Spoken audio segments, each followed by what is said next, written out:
पहले, विष्णु से पहले, नारद से पहले तोहार हो। गौरा के ललनवा नारद से पहले तोहार हो। गौरा के ललनवा सबसे पहले सुमिरन तोहार हो।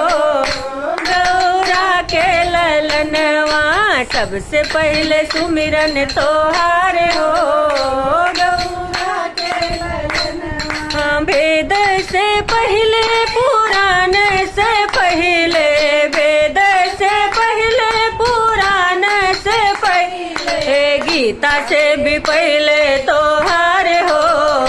गौरा के ललनवा गीता से भी पहले तोहार हो। सबसे पहले सुमिरन तोहार हो। गौरा के ललनवा सबसे पहले सुमिरन तोहार हो।